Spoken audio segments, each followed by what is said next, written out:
नमस्कार। बिहार तक में आपका स्वागत है और मैं हूं सुजीत। राजनीति में अपराधीकरण की बातें अक्सर सुनने को आती है, लेकिन जब पुलिस का अपराधीकरण हो जाए तो फिर क्या कहा जाए। बिहार में कुछ ऐसी ही स्थिति है। जिस प्रकार से पुलिस का पतन हो रहा है यहाँ पर और जो बातें सामने आ रही हैं, उससे तो यही लगता है कि पुलिस का इकबाल क्यों खत्म हुआ, क्योंकि इसके लिए खुद अधिकारी जिम्मेदार हैं।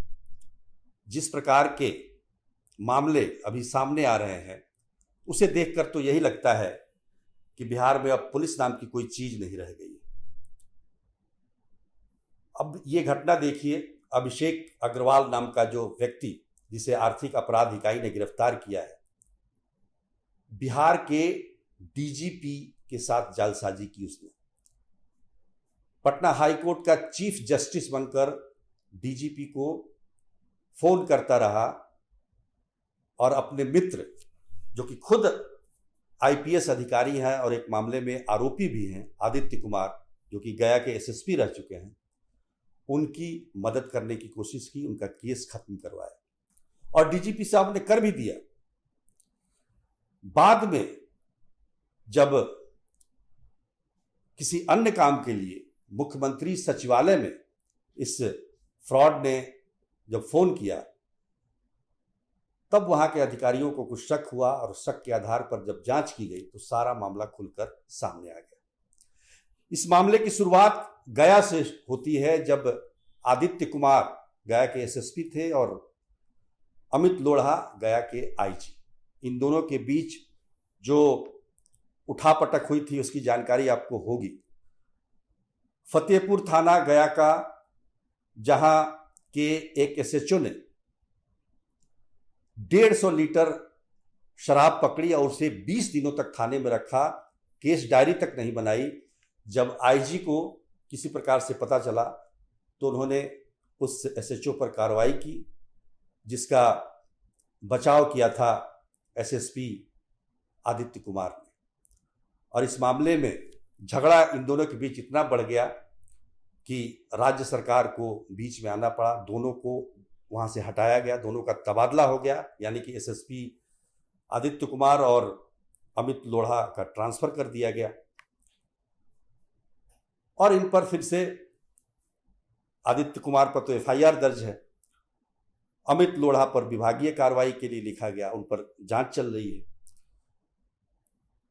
इस बीच आदित्य कुमार को इस मामले में पटना हाईकोर्ट से बेल भी मिल गई और बेल के आधार पर ही इस जो जालसाज जो है अभिषेक अग्रवाल, उसने पटना हाईकोर्ट के चीफ जस्टिस के नाम से व्हाट्सएप कॉल करके और इस केस को खत्म करवाया पिछले महीने।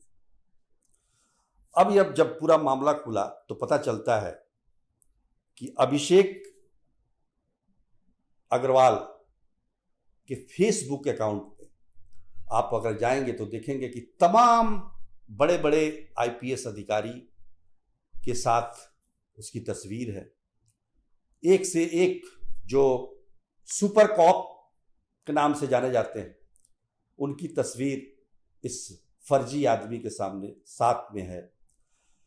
तो इसलिए मैंने कहा कि पूरे पुलिस में, पूरे तो नहीं कहेंगे लेकिन पुलिस का अपराधीकरण है ये।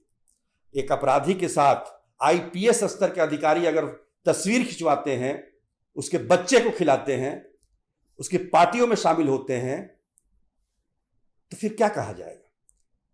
और ये कोई पहली घटना नहीं थी। अभिषेक अग्रवाल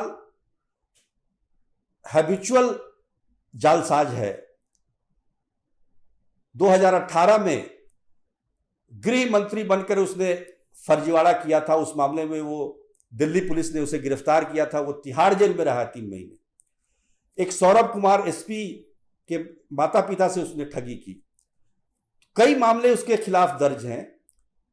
इसके बावजूद अगर आईपीएस अधिकारी उसके बगल में खड़े होकर तस्वीर खिंचा रहे हैं तो बिहार पुलिस का इकबाल क्या रह जाएगा, सवाल यह है। और अपराधी जो हैं वैसे ही अपराध बढ़ता जा रहा है बिहार में।